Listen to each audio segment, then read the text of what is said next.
The most likely person to join a cult isn't weak-minded, uneducated, or lost. The most likely person is an idealist, someone intelligent and driven, who believes they can make the world better. By the end of this, you'll understand the precise psychological mechanisms that can bypass a brilliant mind's defenses. These tools are so powerful, they can convince a doctor to abandon medicine for crystals, or an engineer to give their life savings to a man who claims to speak with aliens. And the architecture of that control is already running in a quieter form in parts of your own life. The first step feels like a rescue. It's called love bombing. Think of a time you felt adrift, maybe after a breakup, a job loss, or moving to a new city. You feel invisible. Then you meet a group of people who seem to instantly get you. They praise your intelligence, they admire your insights, they finish your sentences. For the first time in years, you feel completely seen and profoundly understood. This isn't a vague sense of belonging, it's a sudden, overwhelming flood of validation, community, and purpose.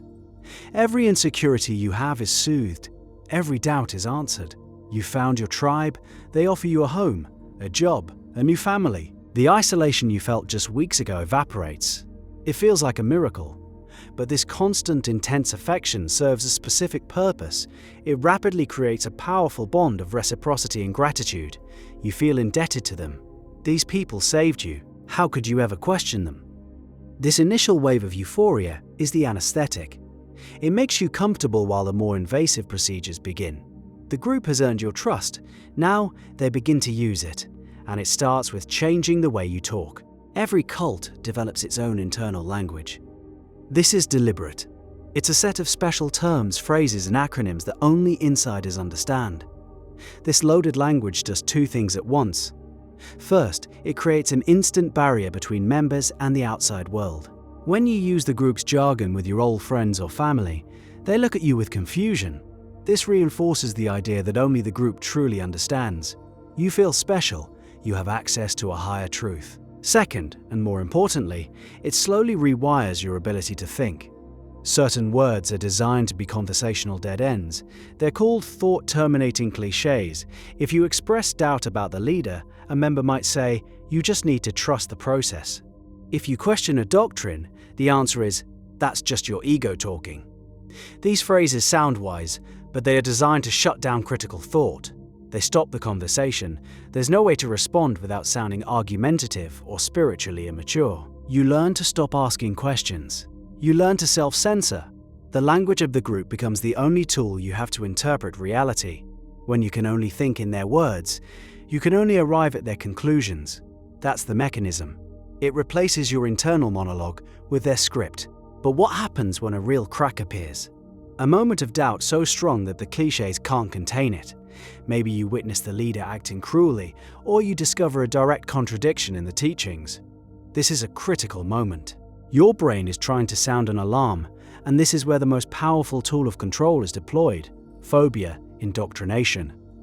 The group has already planted a seed of fear, a deep, abiding terror of what life would be like if you left. They don't build a wall to keep you in.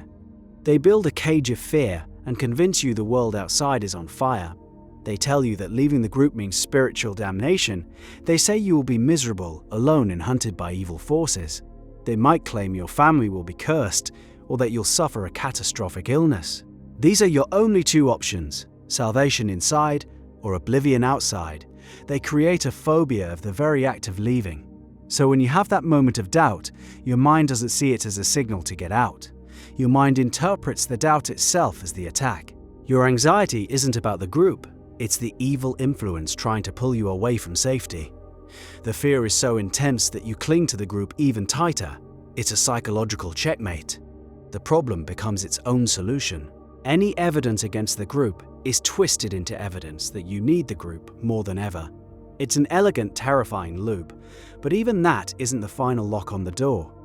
The human mind has a deep, desperate need for consistency. We need to believe that our past actions and our current identity make sense. After months or even years in a group, you've made enormous sacrifices. You may have given up your career. You've likely donated huge sums of money. You have almost certainly cut ties with friends and family who expressed concern. Psychologists call this the sunk cost fallacy. You've invested so much that the idea of it all being for nothing is psychologically unbearable. Leaving means admitting you were wrong. Deeply, catastrophically wrong. And it goes deeper than money or time. You've invested yourself. Your identity has been completely merged with the group. Your sense of purpose, your social life, your entire worldview. It all comes from the group. To leave is to face a total void. Who are you without them? You would have to rebuild your personality from the ground up. All while grappling with the shame of your decisions, you would have to go back to the family you pushed away and admit they were right. The psychological cost of walking away becomes so high that it feels like self-annihilation. It is easier to explain away abuse and contradictions than to face the crushing weight of that reality. So you stay. You find a way to make it make sense. You double down. The cage is locked and you are holding the key, convinced it's a shield. So where does that leave the person who joined? The intelligent, idealistic person who just wanted to find a better way to live? They haven't been replaced by a different person. The original self, with all its memories and critical thinking skills, is still there. It's just been suppressed, buried under layers of programmed language, induced phobias, and a new identity built on sunk costs. Leaving a cult is a process of excavation. It's a slow, painful act of remembering who you were before you were told who you had to be. It involves learning to trust your own thoughts again after years of being told your mind was the enemy. It's about reconnecting with the outside world and discovering it wasn't the terrifying place you were promised. It often takes years. There are moments of floating, where the old programming drifts back in and the fear returns with shocking intensity. The process is brutal. It requires a level of courage that few of us are ever asked to summon. This same architecture of control, this blueprint for replacing a person's judgment with a group's identity, exists everywhere. It works in political tribes that define the world in terms of loyalists and enemies. It works in toxic corporate cultures that demand total devotion. It works in online echo chambers that punish any deviation from the accepted narrative. The mechanisms are the same: a unique language, a fear of the outside, and an identity so fused with the group that leaving feels like a betrayal of the self. The volume is just turned down. They build the same rooms, just with more comfortable chairs.